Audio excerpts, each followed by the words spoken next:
Welcome to The Explainer. Today, we're diving into the science behind a question a lot of couples have when they're trying for a baby. The big one, does the time of day actually matter?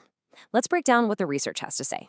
So let's get right to it. Morning or night? Is there really a better time to try and conceive?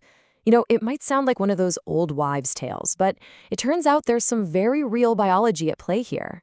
You've probably heard of your circadian rhythm, right? That's your body's internal 24-hour clock. But it's not just about waking up and going to sleep. Your reproductive system has its own fertility clock, too. And that means key functions can be, well, pretty different in the morning compared to at night.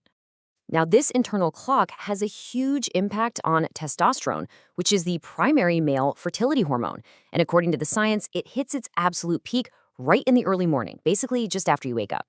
And this creates a really interesting contrast. In the morning, you've got this perfect storm, really. Testosterone is high, and cortisol, that's your body's main stress hormone, is low. But by the end of the day, that whole situation has completely flipped. So what does the hard data actually show? Because this isn't just a theory. A really important study from 2019 put this whole idea to the test. They compared samples taken in the morning to samples taken at night, and what they found was pretty eye-opening. Okay, check this out. The difference was staggering. On average, samples collected in the morning had 4 million more sperm than the ones collected at night. That's a huge boost in sheer numbers. But it wasn't just about quantity. The quality got a major upgrade too. Morning samples showed a 10 to 15% boost in both motility, which is basically how well the sperm can swim, and morphology, which is all about their shape and structure. Both are absolutely crucial. All right, so that's the strong case for the morning. Now let's flip the script and look at the challenges of nighttime. Why is the end of the day, biologically speaking, less than ideal? Just think about everything your body goes through during a typical day. Stress from work, pollution, even just sitting for a long time. It all adds up. By the time evening rolls around, this accumulation leads to higher oxidative stress and more cortisol, both of which can directly harm sperm DNA.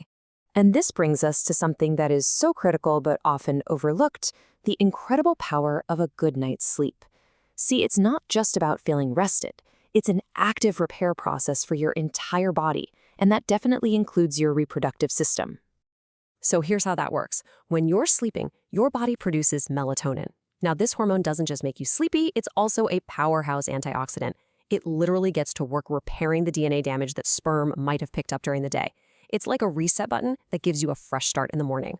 The key takeaway here is that getting a full 7 to 8 hours of sleep is like taking a potent fertility supplement. It's directly tied to better testosterone levels and higher sperm quality in the morning. On the other hand, getting less than 6 hours can actively work against you. And this isn't just something seen in large-scale academic studies. The doctor cited in our source material, Dr. Tahir, even shared that in his own clinic, they consistently saw a 4 to 5% motility advantage in the morning samples from their patients. That shows you this is a real noticeable effect.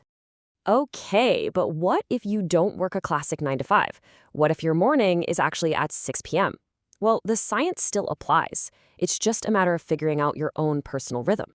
This is such a fantastic point. For night shift workers, the body's clock basically flips. Your biological morning, that peak time for testosterone and sperm quality, is actually in the evening, right after you've gotten your 7 to 8 hours of sleep. So you see, the key isn't the clock on the wall, it's the clock inside your body. So, if we boil all this down, what's the big takeaway? It seems the very best time to try is simply in those first few hours right after you've had a full restorative sleep. That's when your body has had time to do its repair work, your stress hormones are at rock bottom, and you're just mentally and emotionally fresher.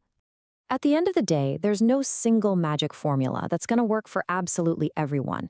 But understanding and working with your body's natural rhythm, that could be a simple, powerful, and totally science-backed advantage. The real question is, are you listening to what your body is trying to tell you?